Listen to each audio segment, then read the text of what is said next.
The afternoon sun cast a faint glow over Washington, D.C. Karoline Leavitt, 27 years old, the youngest White House press secretary in history, was resting in her luxurious apartment near the White House. The small silver cross on the collar of her navy blue blazer, a mark of faith from New Hampshire, glimmered as she stood up. Suddenly her phone rang. President Trump was calling. "Karoline, there's a religious case at the D.C. local court. A group of Christians is suing because they were banned from praying in public. Go now, observe, report." His voice was urgent, leaving her no time to think. Karoline's tidy apartment reflected her discipline, documents neatly stacked, business attire prepared in advance. Today she opted for a simpler style: blazer, white shirt, black pants, but still wore the cross as a habit. As Trump's spokesperson, she was used to handling crises, but this was different. It touched her personal faith. Karoline quickly jumped into her sleek black SUV, speeding through the crowded traffic. NPR blared the news, but she turned it off, focusing on the unexpected task ahead. Before diving into the story, comment where you're watching from, and don't forget to subscribe so you won't miss the latest stories. Karoline Leavitt pushed through the glass doors of the D.C. local court, stepping into a stifling, chaotic space. The crowd's murmurs rang out like an off-key symphony. Citizens awaiting minor cases, traffic violations, contract disputes, mixed with the clacking of keyboards from the clerk's corner. She glanced at her watch, 2:53 p.m. Just a few minutes remained before the religious case hearing began, the one Trump wanted her to monitor closely. Karoline chose a hard wooden chair in the middle row, set down her document bag, and opened her phone to take notes. The silver cross on her neck glimmered under the fluorescent lights, but she didn't notice the eyes around the room fixating on her. The courtroom wasn't large, but its clutter made it feel oppressive. A middle-aged man in a t-shirt printed with "I am king" sat a few seats away, fiddling with his phone. To her right, a young woman wearing an oversized necklace, shinier than a chandelier, whispered to her lawyer. Karoline frowned. Clearly, dress code rules here weren't strict. She focused on her task, documenting details of the Christian group suing the government for banning public prayer in a local park. This was an issue Trump wanted to turn into a symbol for conservatives, and she was his eyes here. The wooden door behind the judge's bench swung open, and Judge Charles Hargrove stepped out. At 62, he carried a rigid demeanor, salt and pepper hair combed back, wire-rimmed glasses slipping down his nose, and a black robe pressed flat as if just ironed. The crowd fell silent as he sat, his cold, sharp eyes scanning the room. "All rise," shouted James Wilson, a tall black bailiff with a stern face. Karoline stood with the others, phone still in hand, her gaze studying Hargrove. He banged his gavel on the desk, signaling the start of the session. "This is a court of law, not a place to show off personality," he declared, his voice deep but cutting like a knife. Hargrove began calling cases swiftly. A man fined for parking in the wrong spot, $50, no argument. A woman late on rent payments, a light warning. Karoline took notes, noticing Hargrove ran things like a machine, efficient but cold. She glanced at the man in the "I am king" t-shirt. He stood to present a neighbor dispute, and Hargrove didn't mention his flashy shirt. The woman with the oversized necklace was called up too, no word about her jewelry. Karoline frowned again. Something was off. Then Hargrove's eyes landed on her. He stopped mid-sentence, his hand flipping through papers, stalling. His eyes behind wire-rimmed glasses narrowing as if recognizing something. "Miss Leavitt?" he said, his voice icy but with a hint of hesitation, clearly having recognized the familiar face from White House press briefings. Karoline looked up, unsurprised, standing with natural composure. The crowd turned to look at her, murmurs rising as a few others recognized her too. "That cross," Hargrove pointed at her neck, his tone rigid. "It doesn't belong here. The courtroom is a neutral place, not somewhere to display faith." Karoline glanced around. No prohibitive sign hung on the walls. She replied, her voice clear and confident. "I'm Karoline Leavitt, White House press secretary, here to observe a case for work. This is a personal item, protected by the First Amendment, violating no rules." Hargrove squinted, his face reddening. "Work? This isn't the place to wear that and cause trouble. The courtroom is neutral, not a church," He banged his gavel again, as if to emphasize his authority. James Wilson, the bailiff, stood near the bench, tilting his head to observe. Mrs. Thompson, the middle-aged court clerk with her hair in a tight bun, stopped typing, glancing at Karoline with curiosity. The man in the t-shirt and the woman with the oversized necklace whispered to each other, clearly surprised that Hargrove didn't notice them. Karoline stood still, gripping her phone tightly.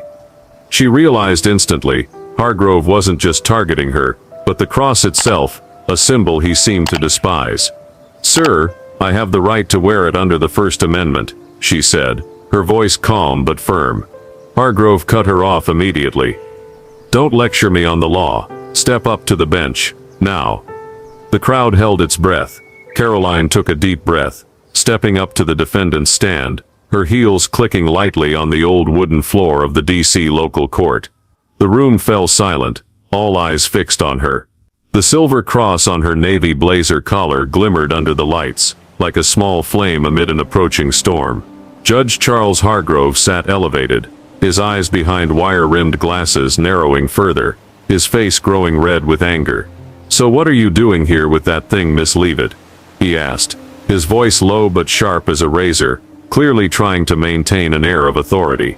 "Sir, I'm here on duty, and have the right to wear it," she replied, still clutching her phone, her thumb discreetly switching on the recording mode. Hargrove banged his gavel on the desk, the sound echoing through the room. "I've seen plenty of people like you, thinking faith gives them the right to disrupt anywhere. This is my courtroom, and I say it's not allowed." He leaned forward, gripping the gavel tightly. "Do you know this behavior is contempt of court?" Karoline furrowed her brow, quickly glancing around the room. The man in the I Am King t-shirt sat there, unnoticed. The woman with the oversized necklace whispered to her lawyer, ignored. Yet her tiny cross was the problem.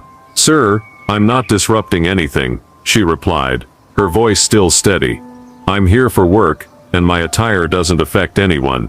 If you have a specific ban, I'd like to see the written rule." Hargrove smirked, a cold, humorless grin. "A rule? I am the rule here. You walked into my courtroom with that, disrespecting the law. And now you dare demand a document."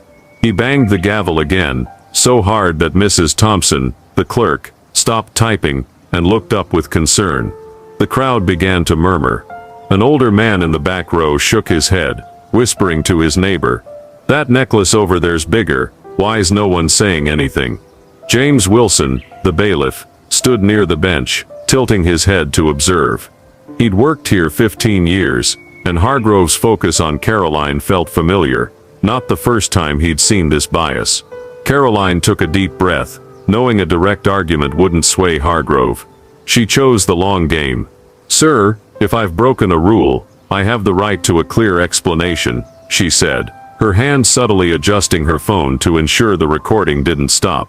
Hargrove sneered, clearly taking her words as a challenge. "Explanation? Here's your explanation. I'm fining you $500 for contempt of court." He banged the gavel a third time, the sound ringing like a final verdict. The crowd gasped. Mrs. Thompson looked up, fingers pausing over the keys, her eyes uneasy. $500? A young woman whispered to her friend. "Just for a cross?" The man in the I Am King t-shirt let out a small chuckle but quickly silenced himself as Hargrove glared his way. "You'll pay it today before you leave," Hargrove continued, his tone like a lecture. "Maybe this fine will teach you to respect order. This isn't a church, Miss Leavitt, nor a stage for your performance." He leaned back, smug, as if he'd just won an unchallenged fight. Karoline stood still, her sharp eyes fixed on Hargrove. "Sir, I understand your ruling," she said, her voice even but laced with resolve. "But I have the right to ask, why aren't the others in this room with printed shirts, big necklaces fined too?" Hargrove's face flushed, his hand gripping the gavel until his knuckles whitened. "Don't change the subject," he shouted. "You're the only one here bold enough to bring a religious symbol into my courtroom. That's the difference." Karoline nodded slightly, as if confirming her suspicions. She said no more, but her mind was clear. Hargrove wasn't just biased, he was targeting Christian faith deliberately. Mrs. Thompson resumed typing, but her fingers trembled. In her 12 years as Hargrove's clerk, she'd rarely seen him fined so harshly for something so trivial. James Wilson stood near the bench, arms crossed, his glance at Karoline carrying a hint of empathy. He'd watched Hargrove handle hundreds of cases, and this focus on the young woman stood apart. The crowd's whispers grew louder, some sneaking out phones despite the no filming rule. Karoline stood there, still holding her phone, her mind racing. She knew this wasn't just a fine, it was a chance to expose something bigger. "Are you done, sir?" she asked, her voice soft but cutting. Hargrove frowned, caught off guard by her composure. "Not yet," he replied. "You'll pay, and I'll move on with the session. Sit down." Karoline didn't sit. She stepped closer to the bench, resting her hand on its edge, her eyes never leaving Hargrove. "I'll pay, but we're not done here," she said, her voice low but brimming with determination. Hargrove smirked again, but this time it faltered slightly. Karoline Leavitt stood firm at the defendant's stand, her gaze locked on Judge Charles Hargrove. The silver cross on her navy blazer collar gleamed like a silent challenge. Hargrove had just fined her $500 for contempt of court, his face flushed red with triumph, his hand still gripping the gavel. The crowd in the D.C. local court held its breath, the murmurs fading. Mrs. Thompson, the clerk, stopped typing, her anxious eyes darting between Karoline and Hargrove. James Wilson, the bailiff, stood with arms crossed, tilting his head as if anticipating something bigger. Hargrove broke the silence. "Did you hear me, Miss Leavitt? $500 payable today. Sit down, we have other business." He banged the gavel, signaling an end. But Karoline didn't budge. She took a deep breath, placed her hand on the bench's edge, and spoke, her voice clear, calm, yet sharp as a blade. "Sir, before I sit, I need to clarify a few things for the record." Hargrove frowned, caught off guard by her steadiness. "The record? You've got no right to demand anything here." He snapped, but his voice wavered, as if sensing something coming. Karoline gave a slight smile, not taunting, but the confidence of someone in control. She pulled a small gold gleaming card from her document bag, and held it up for all to see. "I'm Karoline Leavitt, White House Press Secretary, serving under President Donald Trump. But what you don't know, Judge Hargrove, is that I don't just talk well, I know the law, deeper than you might think." The crowd gasped. The man in the "I Am King" t-shirt gaped. The woman with the oversized necklace whispered to her lawyer. Hargrove froze, his hand on the gavel, stilled mid-air.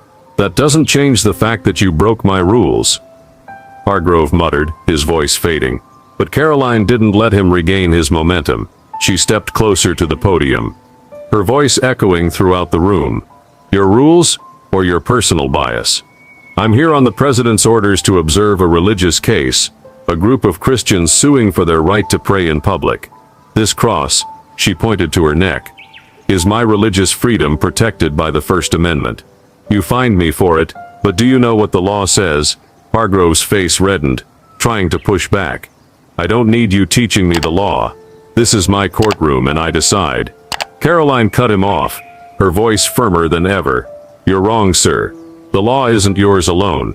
Let me remind you of Church of Lukumi Babalu IV, City of Hialeah, 1993. The Supreme Court ruled that banning religious symbols without just cause violates the Constitution. Do you have a just cause? Or is it just because you don't like it?" The crowd fell dead silent, a few sneaking phone photos despite the rules.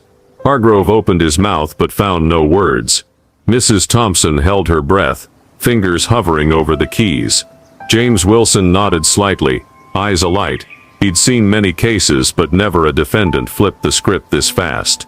Karoline pressed on, her voice like a rehearsed speech. "You fined me $500 for contempt, but I've got proof right here in this room.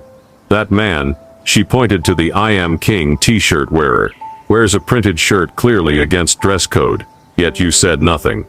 She pointed to the woman with the big necklace. "She's got flashy jewelry but you're silent. Only my cross, a Christian symbol, angered you. That's not law, sir. That's bias." Hargrove trembled, his face shifting from red to pale. You're slandering me," he stammered, his voice weak. Unconvincing. Karoline didn't stop. She raised her phone. I've recorded everything from when you called me up to now. I've also texted the White House office, reporting this injustice. You want to find me? Fine. But this doesn't end here. The crowd erupted in whispers. Someone shouted, "She's right." Another clapped, quickly hushed by James Wilson. Hargrove panicked, grasping for control. "Miss Leavitt, I can withdraw the fine. No need to escalate this." He banged the gavel feebly, his voice shaky. But Karoline shook her head, her gaze unwavering. "No, sir. Withdrawing it because of who I am only proves you're more wrong. The issue isn't me, it's how you run this court. I demand you review the past 6 months' records, all fines tied to religious symbols, and I propose mandatory First Amendment training for court staff, including you."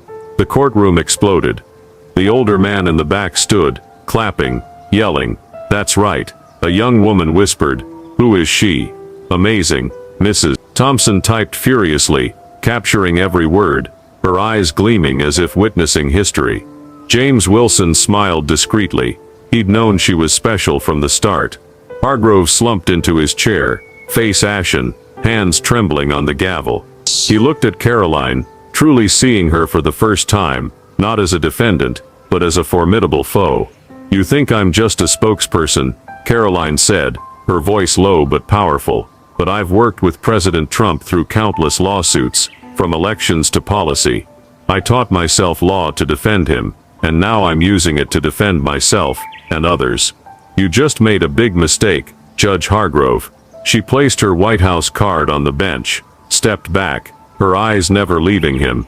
Hargrove opened his mouth but said nothing. He knew he'd crossed someone not just smart, but a legal genius. The crowd erupted again, scattered applause breaking out. Mrs. Thompson typed faster than ever, as if to preserve the moment forever. James Wilson stepped closer to the bench, his eyes full of respect for Karoline. Hargrove sat there, his authority crumbling before everyone's eyes. Karoline stood still, the cross still shining, no longer just a symbol of faith, but her flag of victory. Karoline Leavitt stepped out of the D.C. local court, the late afternoon sun glinting off the silver cross on her navy blazer collar. The clock read 3:30 p.m., but the air inside had just exploded like a bomb. She paused at the glass doors, checking her phone. The recording had been sent to the White House office, along with a brief message to Trump's advisor. "Hargrove fined me for the cross, handled it. Next steps needed." She knew this wasn't just personal anymore. It was a chance for Trump and conservatives to score big. Inside the courtroom, the crowd was still buzzing. The older man in the back turned to his neighbor, voice trembling. "I've never seen anyone knock out a judge that fast." A young woman with her boyfriend whispered, "She's the White House press secretary. Incredible, Mrs. Thompson." The clerk hurriedly printed the session transcript, her hands shaky as she processed what she'd witnessed. James Wilson, the bailiff, left the courtroom, phone in hand, calling a colleague, "You've got to hear this." A young woman just silenced Hargrove. The news began leaking out, spreading like wildfire through dry grass. Karoline hadn't even reached her car when her phone buzzed wildly. A notification from X, the hashtag #CrossInCourt, was trending. She opened the app and saw the first tweet from someone at the scene. "Judge fines White House press secretary $500 for wearing a cross. She fights back with the law, leaves him speechless." #CrossInCourt. Within 10 minutes, hundreds of comments poured in. "Who is she? Unreal. Hargrove's done." A major conservative account tweeted, "Proof the system's against Christians. Thank you, Karoline Leavitt." She gave a small smile, knowing this wave was just beginning. At 4 p.m., President Trump jumped in. He posted from his personal account, "Karoline Leavitt, my amazing spokesperson, just taught a leftist judge a lesson on religious freedom. Legal genius, we won't let them suppress faith."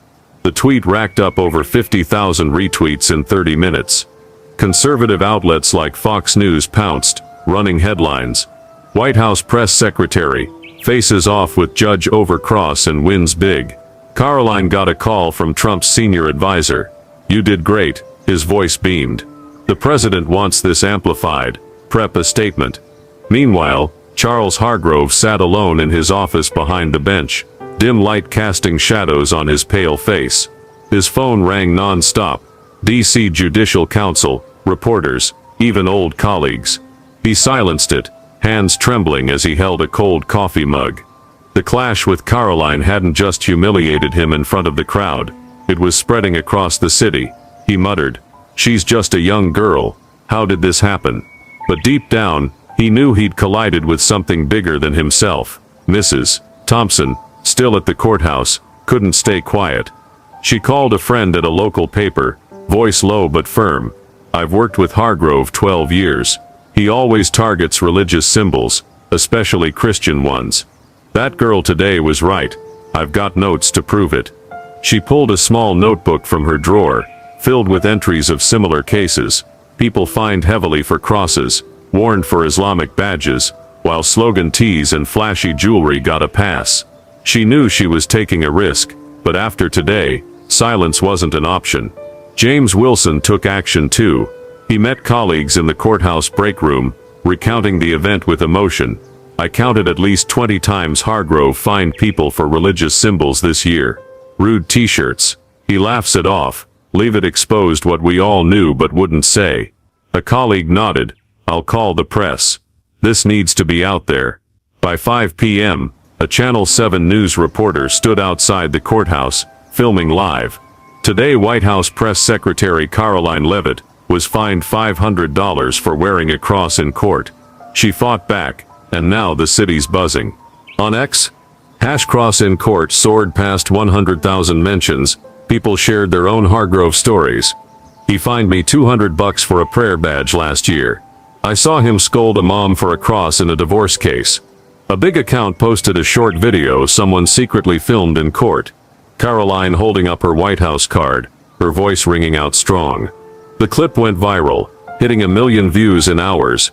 Karoline sat in her car, parked on a quiet street corner, watching the news explode. She called her husband, a low-key businessman, her voice calm but excited. "Honey, I just shut down a judge. This is about to get huge." He laughed over the phone. "You always pull off crazy stuff. Stay safe." She nodded, hung up, and opened an email from Trump's office. "Prep for a press conference tonight. We're turning this into a win." At home, Hargrove turned on the TV, seeing his face on the evening news. "Judge faces backlash after fining press secretary." The bold headline flashed. He switched it off, hands shaking. The Judicial Council had called, demanding he explain himself by morning. He knew his 30-year career was teetering, all because of a 27-year-old and her tiny cross. The next morning, the DC Judicial Council's office buzzed like a beehive. News of Karoline Leavitt and Judge Charles Hargrove had swept through Washington, forcing the council to launch an urgent investigation. Linda Martinez, a seasoned investigator with 20 years' experience, stood before a long table, spreading out dozens of case files from Hargrove's court. Her team had been working non-stop since 6 a.m., after receiving an official complaint from the White House office, filed by Karoline last night. "We've got 48 hours to report," Linda told her team, her voice firm. "Find everything tied to Hargrove and religious symbols."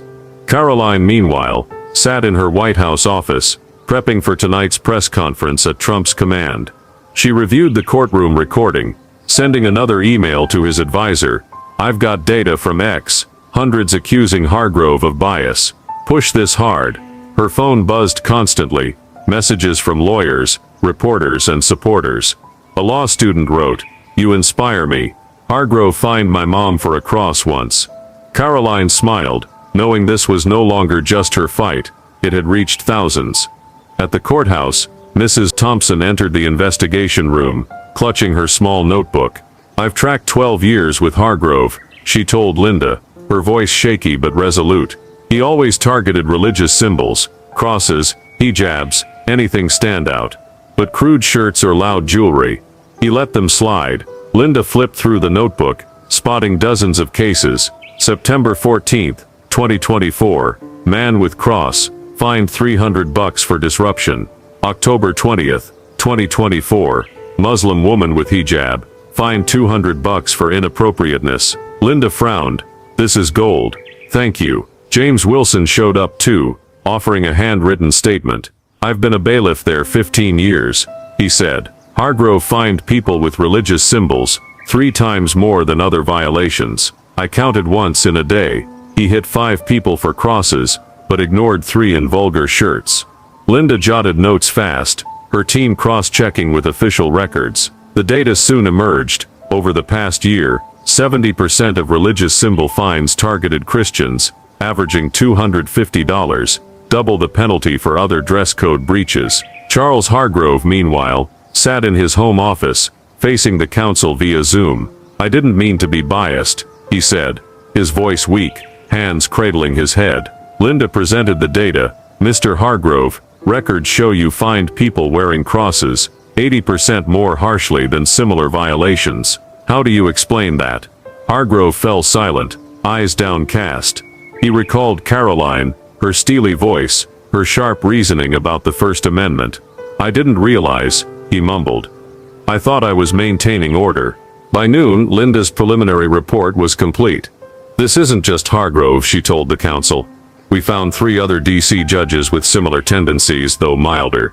But Hargrove is the clearest case, bias against religion, especially Christianity." The council ordered Hargrove's immediate suspension, pending a final ruling. News leaked out, and X erupted again. #Cross in court. Hargrove suspended. Karoline Leavitt shakes the system. A conservative account posted, "Trump's legal genius wins again." Karoline stood before the mirror in the White House briefing room at 6 p.m., adjusting her blazer, the cross still gleaming. Trump walked in, clapping her shoulder. "You made me proud, Karoline. Tonight we show them religious freedom is untouchable." She nodded, stepped to the podium, camera flashes firing non-stop. "Yesterday I was fined for wearing a cross, not because I was wrong, but because a judge thought he was above the law," she said, her voice resonating. "I fought back not just for me, but for everyone treated unfairly for their faith." The press crowd buzzed, questions flying, but she answered calmly, citing law and X data. Hargrove watched the briefing on TV, hands trembling. He turned it off, sitting in darkness. His phone overflowed with messages, colleagues distancing themselves, reporters hounding him. But what shocked him most was Thompson and Wilson's testimony. People he'd trusted. He opened his laptop, searching the Church of Lukumi Babalu I ruling Karoline mentioned. Reading it, he sighed. "She's right. I was wrong." For the first time in 30 years, Hargrove felt small. He called the council, voice hoarse. "I'm resigning. But I want to help fix this." The next day, Hargrove appeared at a small council meeting, no longer in a judge's robe. "I didn't see my own bias," he said, eyes red. Karoline Leavitt opened my eyes. "I want to join the training, so no one repeats my mistakes." Linda nodded, noting Hargrove's turning around. Could be useful. The news spread, sparking debate. Some on X mocked, Hargrove's faking it. But others supported, at least he admits fault rare. Karoline, back in her office, got an email from Linda. "Hargrove resigned, agreed to train. You changed him." She glanced at the cross in the mirror, smiling. The case she'd come to observe, the Christian group suing the government, was now just a small part of a bigger story. She'd turned an ordinary day into a spark for change, not just for Hargrove, but for the whole system. Just 4 days after the incident, at the D.C. local court, the atmosphere in Washington shifted noticeably. Karoline Leavitt stood in her White House office, gazing out the window at Pennsylvania Avenue. The silver cross on her navy blazer collar still shone, now a symbol of a movement bigger than she'd imagined. Her phone buzzed with messages, from Trump, conservatives and everyday people, thanking her for speaking up. An email from the D.C. Judicial Council had just arrived, new regulations passed. "Thank you, Miss Leavitt." She smiled, knowing this victory wasn't hers alone. After the lightning-fast investigation, the council issued new rules for D.C. courts. No bans on religious symbols, unless they genuinely disrupt, and all staff, from judges to clerks, must undergo mandatory First Amendment training. Linda Martinez, the lead investigator, stood before the council, stating, The Hargrove case shows we need more transparency. Training is the first step. A new plaque went up outside the courthouse, inscribed religious freedom, a right beyond violation. Karoline saw the news on X, where #cross in court still trended. DC changes laws thanks to Karoline Leavitt. Charles Hargrove, no longer a judge, appeared at the first training session. He stood before dozens of court staff, voice raspy but sincere. I thought I was fair, but I was wrong.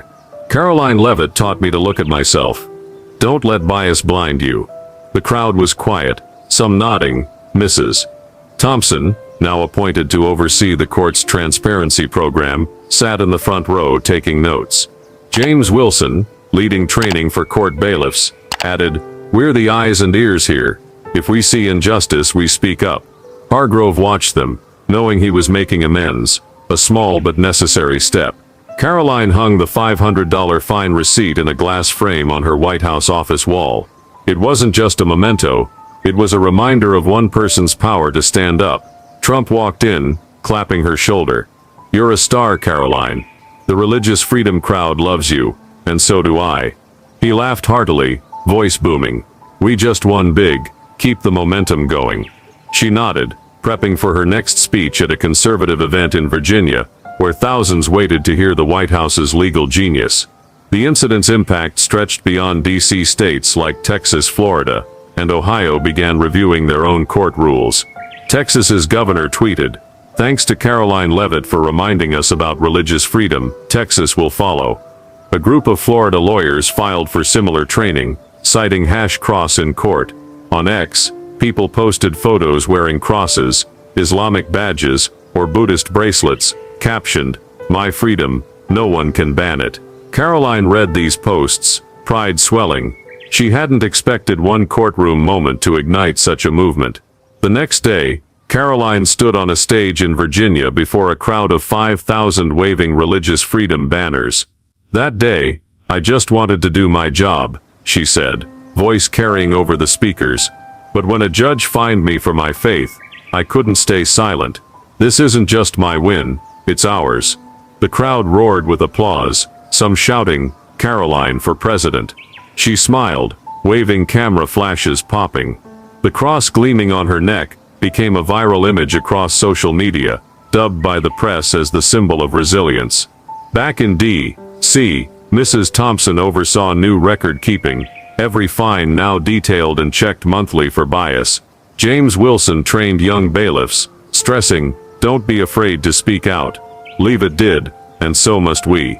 One evening, Karoline got a letter from Linda Martinez. "You didn't just change Hargrove, you changed the system. Thank you." She set it down, eyeing the framed fine receipt, reflecting on the journey from one unexpected day to this wave of reform. Trump called at 9 p.m. "Karoline, you're my gold," he said. "The opposition's panicking, and we're winning. Rest up more tomorrow." She laughed. "Thank you, Mr. President. I'm ready." Hanging up, she sat, touching the cross. From a small accessory, it now lit the path she walked, not just for her but for millions. 3 months later, Karoline Leavitt stood at the White House podium, camera flashes firing non-stop. The silver cross on her navy blazer collar gleamed, now a familiar symbol to millions. Before her were reporters, TikTokers, and religious community reps, all waiting to hear her speak on religious freedom. 3 months ago, "I just wanted to do my job," she began, voice echoing. "But when a judge fined me for my faith, I stood up, not just for me, but for all of you. Today, we've changed the system." The crowd clapped, some holding #cross in court signs. Outside, the DC local court now had a new plaque in its lobby. "Justice honors all faiths." She received a letter from a young law student. "Miss Leavitt, I was scared to fight. But your cross case gave me courage.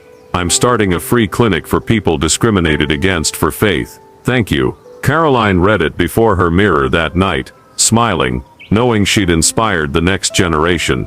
Charles Hargrove, now a volunteer instructor, stood before a training class saying, "I was wrong once. Leavitt taught me justice has no room for bias." Mrs. Thompson and James Wilson kept monitoring, ensuring court transparency. Trump called her, "Karoline, you're my warrior. Keep it up." She nodded over the phone, feeling a greater duty than ever.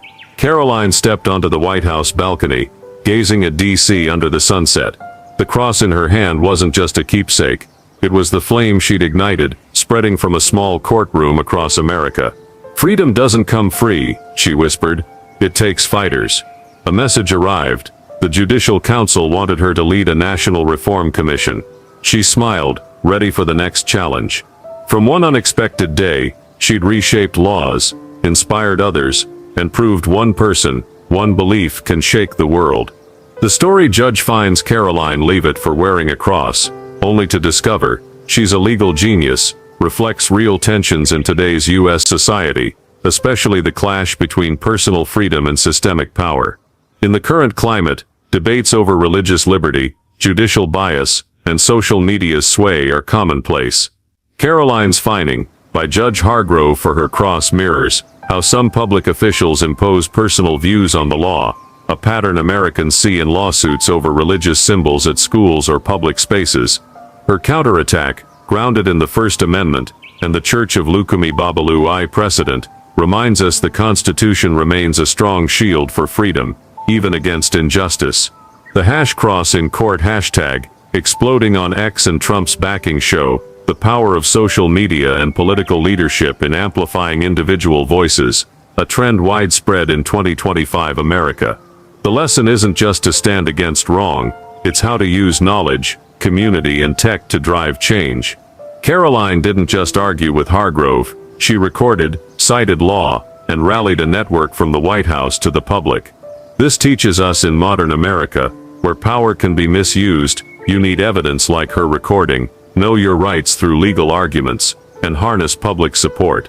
Hargrove's shift from oppressor to reformer also shows dialogue and pressure can turn foes into allies. Be patient yet resolute, like Karoline framing her fine receipt as a symbol, because a small act today can transform the system tomorrow.